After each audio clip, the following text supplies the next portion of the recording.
Oh, welcome, Gail. This is okay. This is take two. We had a little rough start here, but you look beautiful. You sound beautiful. So I think we're ready to It's so go. nice to be here, Kim. I have had the incredible opportunity to read your book, Falling Through the Night. Oh, And thank you, by the way, for yeah, sending yeah. that to me. I put it on my nightstand and I was actually working my way through a Louise Erdrich book at the time, like I told you. And I actually recommended it even. And then I got halfway through and I was like, I can't finish this. So I picked up Falling Through the Night and I proceeded to read it in about 4 nights. So Oh, wow. I'm excited to talk to you about your characters, the deep vulnerability that you offered in this book. You addressed addiction, disability, uncertainty.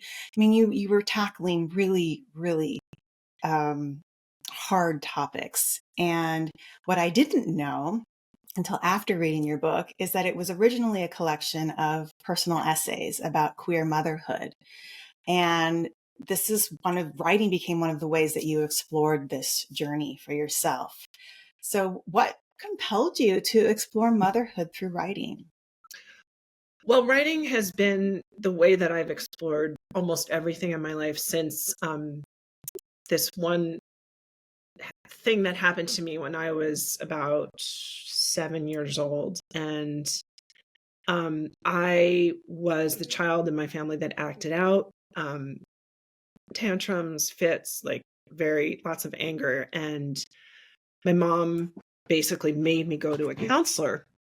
And I'm 57, and that's not a time when that was happening for a lot of kids. So I was very angry about it. I didn't want to go. And the man, he was an older gentleman. His name was Dr. Sulky. He was a psychiatrist. And to me, it just represented, the place where I have to go because I was bad. And I did not like this guy. I didn't want to be there. And my mom, like, literally dragged me kicking and screaming into his office. And I remember he was a child psychiatrist. So the first time that I ever went there, his office, he had a lot of toys and games and books, and he had a child-sized easel, like a Mm-hmm. two, like triangular shaped easel made of wood. And I remember I saw that in the corner, and I went and I picked it up and I plunked it down between his chair and mine, and I sat so I didn't have to look at his ugly face. And no, I was like, really, like, I'm not doing this. And so Yeah. Yeah. he would be asking me, so how do you feel? That was always the question. How do you feel? How do you feel? And first I was refusing to answer. And then one day, one of the appointments, same thing, went to the corner, took the easel, plunked it down between our chairs. And I noticed there was a pad and some markers kind of next to me.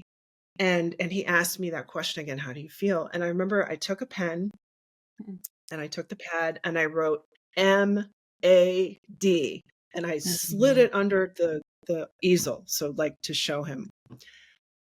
And that was a turning point. And he acknowledged, wow, I bet you have a lot of reasons to be mad or something. I mean, that's that's my memory.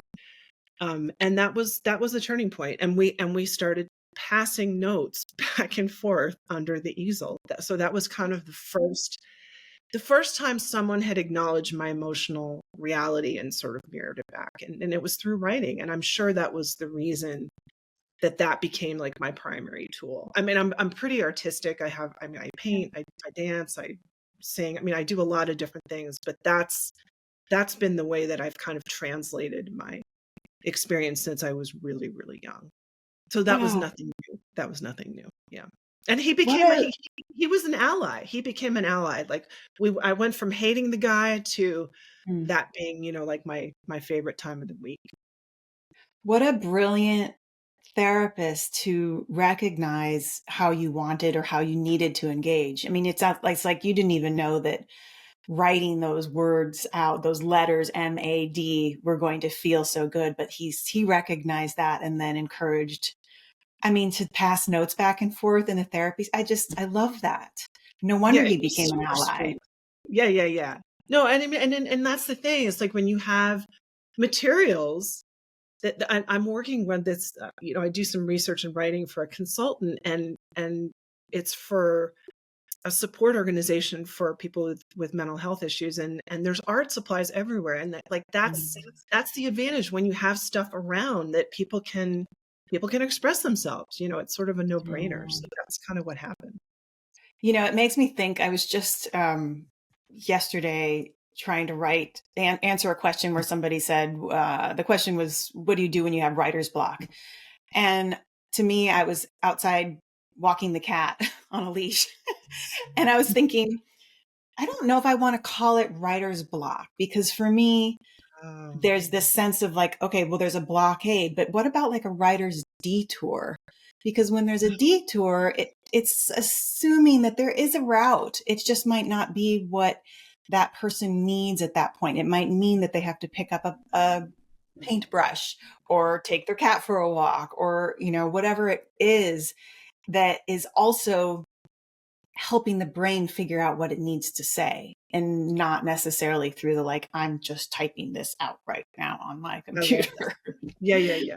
Yeah, because in a way, right, especially now in the 21st century, writing is not physical. Yeah, we're Mm, typing, but yeah. it's not, when you're in your body more. I think we have access to different. I mean, walking the cat, it's such a perfect example of we're in our bodies outside and the air and the moisture and all the elements are there. The animal, it's all very embodied. I think in a way that writing often isn't. Yes. Yes. And I want to talk to you about that a little. Actually, let's just jump into that really quick because So we'll circle back to your characters in Falling Through the Night. But there was something that really interested me. You talked about when you're in an anxious or in a heightened emotional state, it's very difficult to think clearly. And obviously, writing requires engaging that side of your brain.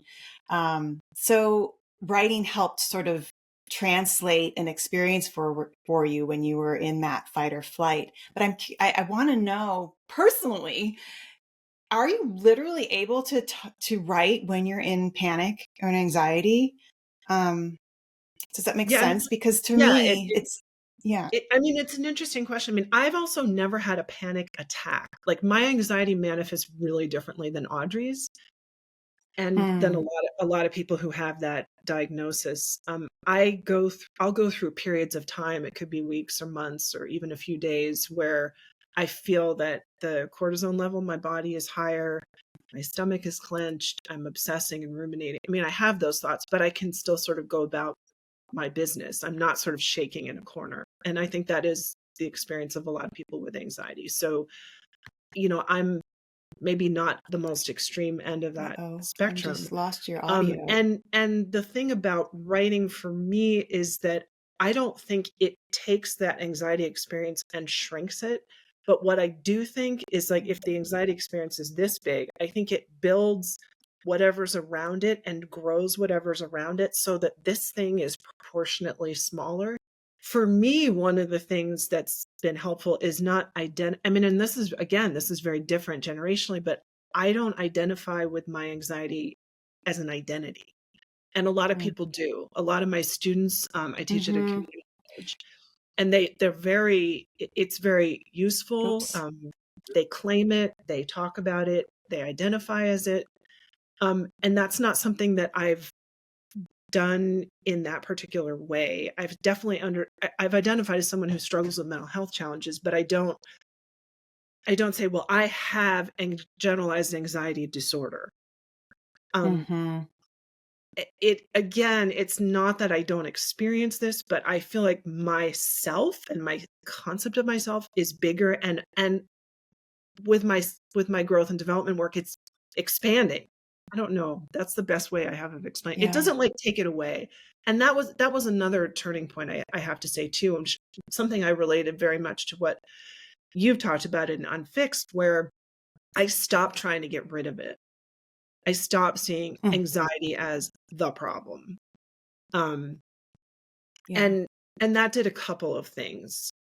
It enabled me to understand some of the superpower of it and some of the reasons it probably landed in my body in the first place, and also to relate to it differently, and to relate to it as a friend and to relate to it as an ally. Again, I'm going back to this visualization of your brain. You have this vast experience of who you are. And anxiety actually gets to be sort of a character in the theater. And actually, like you said, even a friend at times. And I want to talk about that in relationship to fiction, because as you said, you are taking some of these qualities from your own life and bringing them into these characters in Falling Through the Night, where specifically your main character, Audrey, struggles with anxiety. And it contributes to her terror and challenges of starting a family and not wanting to repeat some of your own experiences of childhood. I'm curious if you're open to sharing why you chose to write about some of these experiences through the lens of fiction. Well, this is super interesting because I started out, when I first published, I was publishing nonfiction. I was publishing personal essays. And I also did a play based on it was an autobiographically based play about myself, but playing different characters. It was called Crazy: One Woman's Search for Sanity. Mm. And that was directly autobiographical. And there were some issues because I was talking about other people, and that's one of the problems when you're doing that kind of work. But when I was working on this piece, that actually wasn't the reason. I had a collection of these essays, queer motherhood with anxiety. I had about 8 of them. And it wasn't coming together. I wanted to make a book, and I was thinking, a collection of essays. I mean, that's what made the most sense. And I just couldn't get my head around it. I wasn't interested. So I hired a developmental editor to work with me, and her name was Betsy Warland, and she's a very well-known lesbian feminist writer from Canada, which is where I was living at the time. And I remember she's very old fashioned. She printed the manuscript out. She was giving me notes with like pencil on them, which I loved because pencil's Yeah. so physical. And I was at her apartment, and she had the manuscript. It was sort of scattered all over the floor, and we were sitting there and looking at pages, and it all felt sort of chaotic. And I was very overwhelmed. And she just looked at me, and she just kind of looked up, and she said, "Do you think that this material might want to be a novel?" We all have these moments, with our projects, and like that was this moment where I was like simultaneously like, yes, of course it does, and no friggin' way, I'm too scared. I could never write a novel. No, I'm not. I do not have it in me. I'm not good enough. I'm not this enough. I'm not that enough. But it was thrilling because I really understood that these experiences were interesting. What wasn't interesting was me as a character. I don't want to write about myself.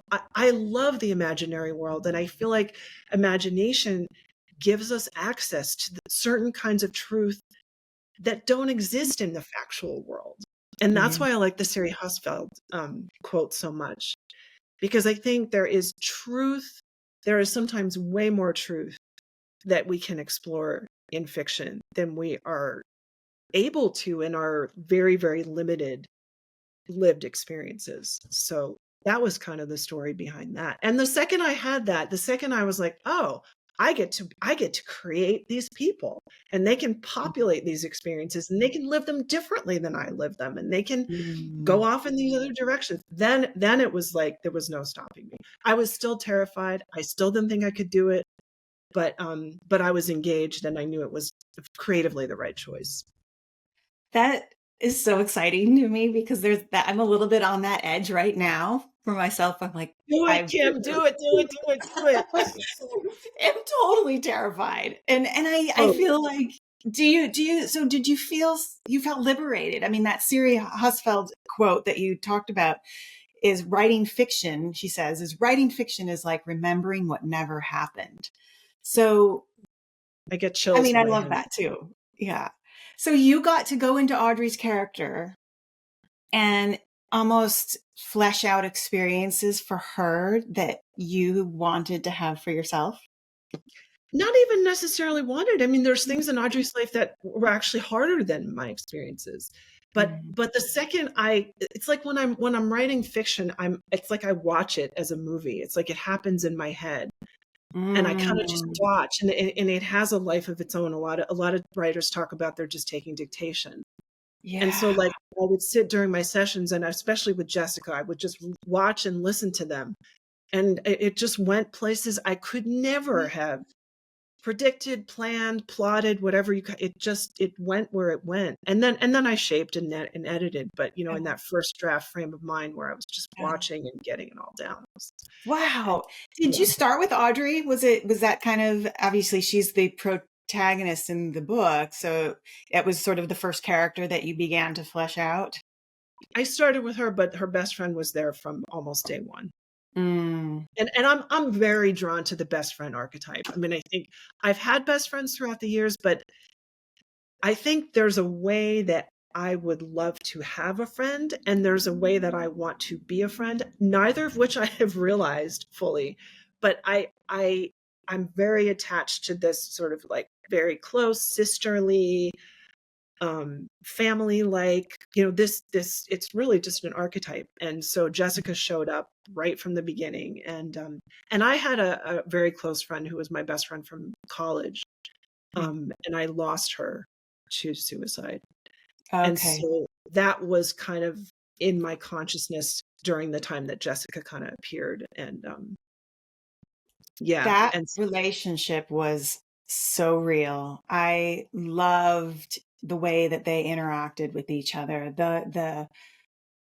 I mean, there was so much play between the two of them, but it was fraught, because Jess was navigating addiction and the codependency that was there.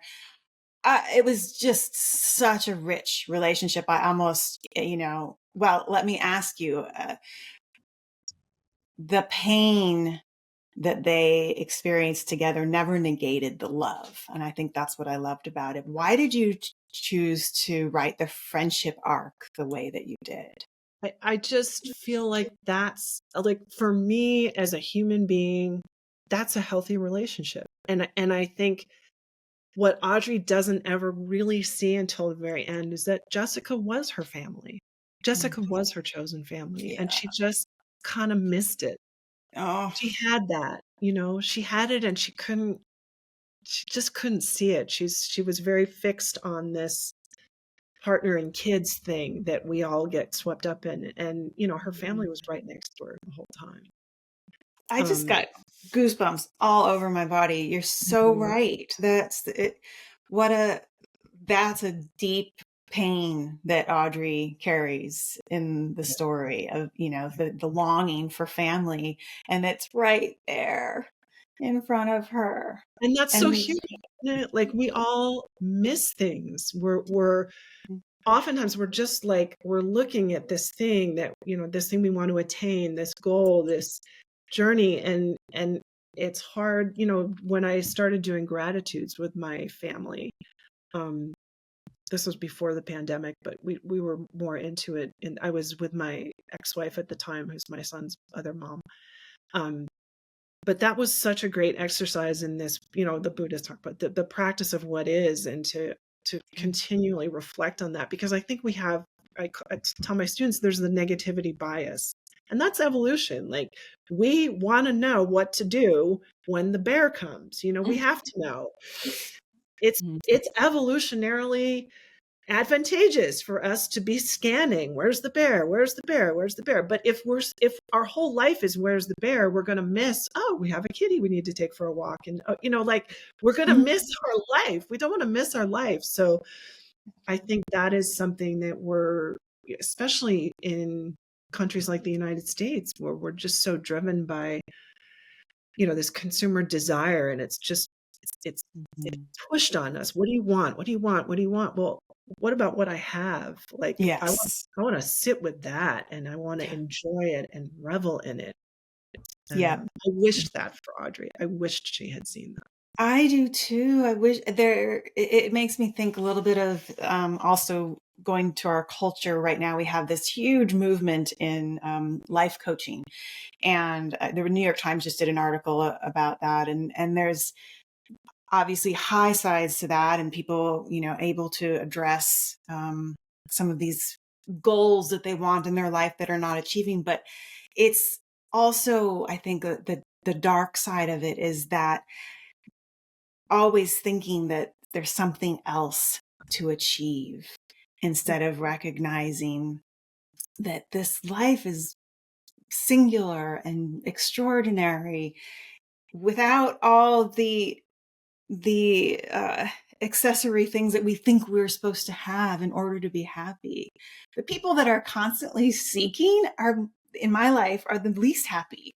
They're like, what now? What do I need to achieve now? What's my next goal? And there's a simplicity to just going, and I'm not negating the need for growth by any means.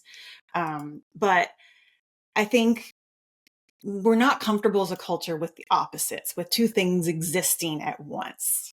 And I think mental health and chronic illness are great teachers for those of us that are lucky enough to have them, to experience the tension of those two things existing at the same time. And I want to know, because I experienced you as somebody who can live in that tension. When did you realize, was it a turning point in your life when you realized your anxiety and your pain could live alongside your fulfillment and your joy? I think it was around that time when I stopped looking at anxiety as a disease or as something I had to get rid of. And I think that was probably the time when I started working on that play called Crazy. And I think actually that was when I got my MFA at Goddard through Goddard College in Vermont. And it was a wonderful program. Unfortunately, the college is closing, which is really devastating. Oh, no. Devastating news. Casualty. The small liberal arts colleges, it's just really a terrible thing. But I was in that program at the time, and our advisors really encouraged us to use whatever was happening as fodder for artistic practices. And I'd done that in the past, but I hadn't done it to that extent. And I certainly had never focused on something that personal or stigmatizing. I don't think I would have thought about that until I was in that program. And then it just started changing my relationship with that experience. It was less black and white. It was less about me being a problem person or me being crazy or me being this, me being that. But it was like, okay, this is a set of experiences that can have lots of different kinds of meanings, and they're interesting. And what might it be? So that was part of it. And also just embracing the idea of pain, because I was working with one therapist who had the theory that anxiety is blocked emotion. And I learned a lot from her. And when I do IFS work, oftentimes if I have an IFS session and I'm in the middle of this period where I'm really struggling, like the anxiety will go away in that particular period. So it's like the expression, lots of big grief and anger. And when those more primary emotions can just like manifest and make themselves known and expressed, and they always have a good reason. They're not just coming for no reason, both the reason in the present and the reason in the past. I'm just more in touch with what's actually happening instead of trying to be good and trying to push it all down. Yeah. So it just got much more complex. So if I'm hearing you right, it also sounds like the act of being curious and creative with it was part. It's almost like you went in, I'm going to make this play. I'm going to do this production. Was it a monologue? It was a one-woman show. Okay. And it's almost like the discoveries happened as you were making it. It's not like you had these aha moments and then you decided to write it all down, but so the creative act itself was a way to reintegrate this anxiety, PTSD, pain into the theater of Gail. Yeah. And not, yeah. Yeah, I mean, love that's that. interesting too, because there was this one exercise I did during that time when I was developing material for that show, where every time I had something come up around my anxiety or pain or whatever, I would turn my video camera on and I would film myself experiencing it. Terrifying. And Wow. I never, never, never, never, never thought I was I mean, to me, this was like, it was like video journaling. I never Yeah. was going to show anyone. And then as I was going through the material, I was thinking about this thing of, we don't see pain in this culture, Mm. which makes us afraid of pain, which makes people not share it even more. It's one of those sort of spiral things. And I ended up taking some still frames from that footage. Let's see if I remember this. Yeah, I integrated some still frames in a video montage, and then I also played some clips in slow motion as I was riding this child-sized bike, and I was singing "The Sun'll Come Out Tomorrow" because I was a kid who loved Broadway show tunes. And in the background on the big screen, there was a black and white image of a close-up of my face in slow motion crying. So that was the Oh, the wow. the two things. Yeah, it was super cool. People were not comfortable with it. Yeah. People, like, when I had the audience talkbacks, one of my questions was, were there parts that you felt uncomfortable? And that was almost always tagged, like, oh, Mm. to see that kind of pain, like, I didn't want to see that. I didn't want to look at, not in a rude way. Mm. So That that was makes it. a lot of sense to me. Can we see this somewhere? Was it recorded? I'm like, wow, Um, this sounds powerful. I don't know. Let me see. It was a Okay. really long time ago, but I Yeah. probably have it somewhere. Yeah. Well, I relate to what you're saying in the sense that, I've been doing these documentary projects for Unfixed for 4.5 years. And sometimes it's like pulling teeth to even get some of my closest friends to watch this. Yeah. And if they actually stepped in and started watching, they'd realize these are stories that are enlivening and they are nurturing and they are universal. But the idea of watching someone immobilized by ALS or somebody who has these facial pain disorders that are excruciating, they're like, no, no, no, no, no, no, I don't want to see that. I can't watch it. I'm going to cry. I'm going to cry. Oh gosh. They're I've gotten, more it's a lot of that. So right. you're right. People, we don't want to talk about this stuff in our culture. And you do. You Well, do. and also people, I mean, I think frankly, the bottom line is, I think we don't want to talk about death. Yeah. And I think that's the root of it. If we're talking about disability, if we're talking about people not having control of their bodies, well, look at where that's leaning, right? Mm-hmm. I think we Yep. need to that's to me the bottom line. We need to get more comfortable with death. We need to see death. We need to talk about death. We need to integrate death into the normalcy of living. Yes. Are you familiar with Chloe Hope's writing on Substack? I'll send them. Oh, Oh, her yeah, her yeah, yeah. Substack is called Death and Birds.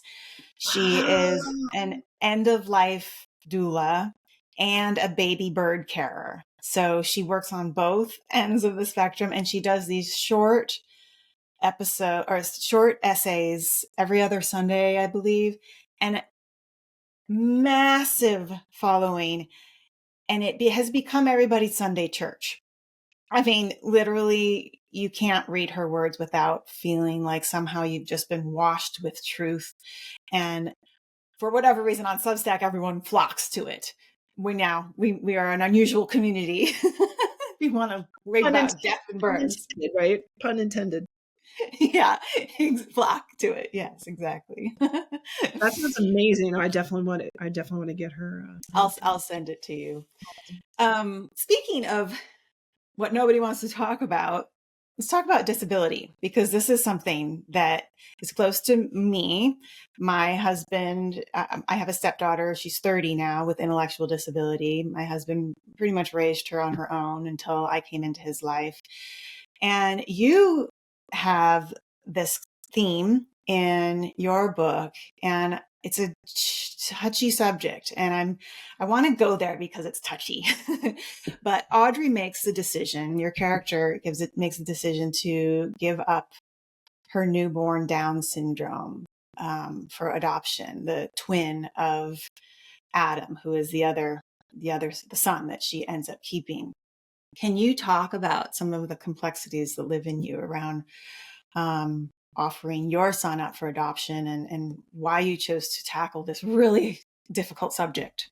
Yeah, this was a fascinating thing. So my first personal connection to this was I had a girlfriend who was adopted, who I was seeing while I was at Goddard, and she talked a lot about adoption trauma and how her adoption experience had been the root of a lot of her struggles. And Mm. I had been kind of obsessed with being adopted since I was young because I always felt very alienated from my family. And I had this sort of idea of like, oh, maybe I was adopted. And that explain, Mm. I just had how these fantasies, which had nothing to do with the actual experience. So after that relationship, I just kept having this little bee in my bonnet around, I want to do some research about this. I want to write about adoption.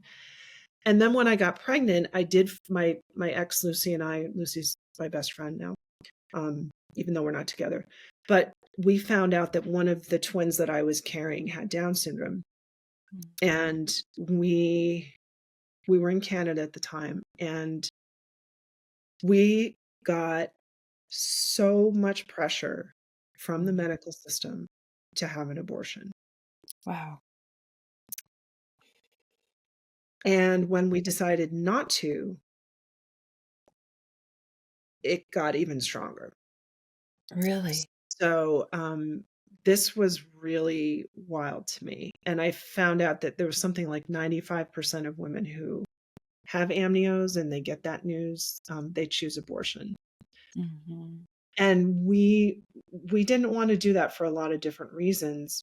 One of them being we had a social worker that we talked to who was in charge of special needs adoptions, and she said, I could have a line of 10 families waiting outside your door tomorrow, families Wow. that are called to work with special needs kids. And Downs kids are super rare and they're really in demand. Not to be gross Wow. about it. Yeah. So to me, it was like, well, if this child can have a wonderful life with another family, there's no issue. Yeah. But the pressure was immense. And I just started thinking, well, where is this coming from? Like this kind of stigma taken to such a point where the society is basically giving the message these people should be aborted. Mhm. So I really wanted to talk about that in some way. And when I discovered that Audrey was adopted, I was thinking, oh, well, wouldn't that be interesting if she had that experience because she was adopted as a special needs kid in her mind. Mhm. Yeah, yeah. What if she had to be on the other end of that? And how can like wouldn't that be a very different I mean, I had it was hard for us to deal with it, but it would be Yeah. hard for her to deal with it in a really different way. And that it would force her to confront some of the stuff from the other side that she experienced as an adoptee. Mhm. So I really Absolutely. wanted to explore that and also that this thing of like if she made this decision, how is that gonna impact her relationship with her adoptive mother? Do you know Andrew Solomon, the No, author? yeah, he's a hero of mine. He's a Yes. Did you hero. read Far from the Tree? 5 times. Yeah. Okay, so one of my favorite, and in fact, I don't even know if he said it in the book, but it was in a TED talk or something. But people were asking him, why in the world are you writing this book about all the horrible things that can happen to a child when, when you're writing? Well, because he was in the process of adopting at the time himself. And he said, this isn't a book about all the things that can go wrong in a human life or a human being. This is about the love that is possible when things do go wrong. And I will never forget that justification for why he was writing that book, because I think we so quickly go to that binary, something's wrong or something's right. And similar to you and what you did with your anxiety, it's like, no, this is here and look at everything around it that can come in and be creative with and embrace and love. And I just, this is about the love that is possible. So I have a story related to that. let's hear it. So when Lucy and I were we were trying to figure out what to do, and I was you know, I was still going to my appointments and getting my ultrasounds and all of that. And I was pretty confident that I wanted to give the baby up for adoption, and Lucy wasn't sure. And we went in for an ultrasound, and it was one, you know, when you, especially when you have two, they often don't cooperate, and you're like laying there for, they're trying to get the baby to roll over, and, you know, can't see the, whatever they're trying to look at. And so we were there for, I don't know, 45 minutes, an hour with this technician, and the techs don't know anything. So have you named them? And, you know, that's tender when you have a baby who you're about to give up, but we had named them. But, you know, I tend to overshare, and I'm like, yeah, well, one of them is going home with an adoptive family. And she's like, oh, and it just opened the door for us to have that conversation. And so she was asking us, and at that point, the social worker had actually found a family. And this was a really cool part of our story. So the family that she found, it was a couple in their 20s who had a Down syndrome girl, which just rarely happens to young couples. And Wow. they were looking to adopt a Down syndrome baby for that child to grow up with. Oh, Right. wow. So, so, Wow. so Catherine had, our social worker had located this couple. And so we're talking to this technician, and I'm talking because Lucy's an introvert, and she was sitting and listening and processing and dealing with her conflicting feelings. And the tech said, well, you know, that sounds like a happy ending for everyone. That sounds like Mm. a very happy ending for everyone. And then she disclosed that she was the mother of 5 special needs boys. Whoa. After Wow. she gives her, basically her blessing to us. No judgment, none. I mean, she knew I was older. Like we were just talking about all of our issues with her. And she was just, and so Lucy says that was the moment when my mind was made up.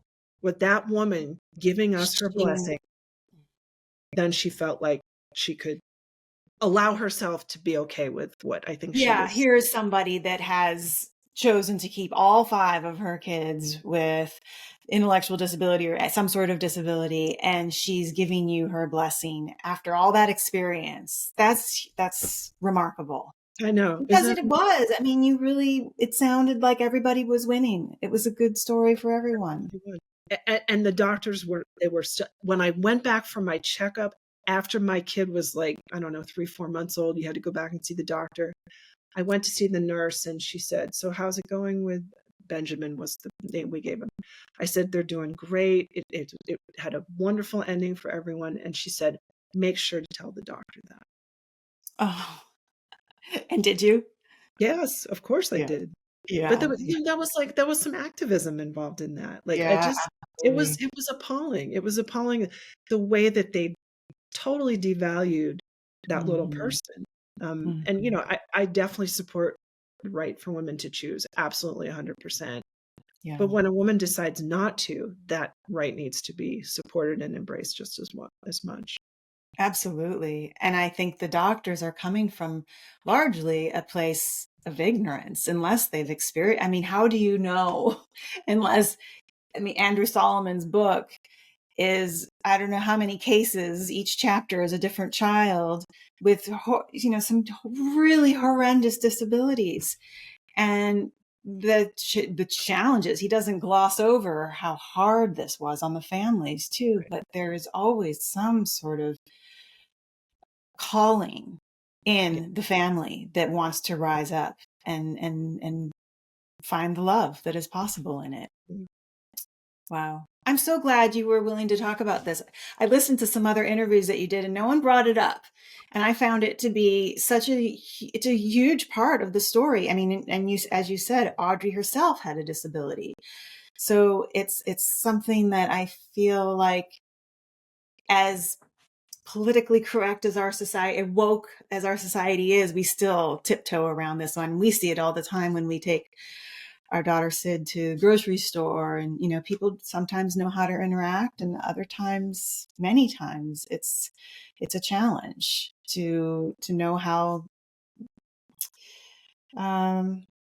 this society can work with variations on what it means to be human. Yeah, that's So, really well put, Kim. Really well put. Yeah. yeah. I want to close this. This is such a wonderful conversation. Thank you for Thank you. everything that you do. I love your vulnerability, and I love how much you love to share. I still see that little girl just going ready mad and shoving it underneath the easel. But you have something coming out. You're releasing a collection of essays this year called Boyhood Reimagined. So I want to know, I think I haven't read it yet, but I imagine there's some pretty wonderful themes that you tackle. Can you tell me about a theme that you're particularly excited about? Sure. Well, it's a collection I'm actually co-editing with my friend, Dr. Jennifer Marlowe, and we've basically collected essays and interviews from other queer moms of sons Mm. who I'll identify as feminist. And there's quite the range, but one of the themes that's really kind of funny and fun to talk about in different ways is the way that our sons' masculinities have kind of popped up in ways that people say, oh, girl babies and boy babies are just different, and we're like, no, they're not. That's all socialization. And Yeah. so my dad tells the story of he and his wife run a bed and breakfast, and they had this couple come from, he said they were raising their child on a remote mountaintop somewhere, and the child was homeschooled and like no influence from the outside world. And apparently one day when the child was like 3 or 4, they got served a tuna sandwich, and they like cut the sandwich into a gun, and they held it up and said, bang bang, you're dead, mommy. Yeah, I don't know whether I believe that or not, but just Yeah. this idea that like, oh, that's a boy child, so it's innate. Yeah. They're gonna. But so many of us have had similar types of moments. Like I remember I was taking Alexi to the park, and there was a big cement truck, with the spinning thing. Oh man, he's like, we gotta watch that. So we like stood there for, I don't know, 15, 20 minutes watching the cement truck pour cement. I'm just like, is this my life? It's like hashtag boy mom, and and at the same time, so like that's sort of a stereotypical moment. And a lot of us have moments like that where these little boy children are acting like boys. At the same time, my son was obsessed with the vacuum cleaner. So he was an equal opportunity machine. He just wanted to see how ththings worked, and he was Yeah. Yeah. fascinated by things. But yeah, a lot of those essays, you see boys doing things that are, the feminist queer moms are like, wait a minute, I thought all of my socialization is gonna and I think our socialization has had a deep impact on them. And Yeah. there's also the differences that and Sunscreen in. there's something in there for some of our kids. And again, it's not to say all boys are X way or all children assigned male at birth are X way, because there's a lot of variation. But those stories are fun. It's a great mix. I mean, there was older women who raised their sons before a lot of the new laws came into effect that are protecting queer families. There's a lot of young women. And different situations. Yeah, it's beautiful writing, it's beautiful stories, and really wonderful storytelling, and a great When does cover. that come out? That will be out Pride. It's a year from now. That'll be 2025, June 1st of 2025, with Motina Books. That's our publisher. Okay. Wonderful. Well, Gail, thank you. This is just such a joy. I'm really looking forward to reading your next collection and anything else that you create. I'm imagining you're probably going to stick in the fiction realm, or do you find yourself? Well, the essay collections, those are essays. I also Yeah. I started a journal, a fiction, art and literature journal called Hodgepodge Literature and Art, and we publish exclusively fiction, and we publish twice a year. That's a free online digital magazine for people who just want to read some short stories. And Oh, wow. we collaborate with artists who give us images, and the images are the prompts for writers. So we'll pick a painting, we'll say, oh, I'm going to write a story in response to that. So Oh, that's excellent. I will end with are you familiar with Ben Wakeman's work? He does, so it's just starting, and you may want to do this. It's called Same Walk, Different Shoes. It's over on Substack, and it literally just saw it this morning, so it's fresh in my mind. And I haven't done it yet because I'm scared to write fiction.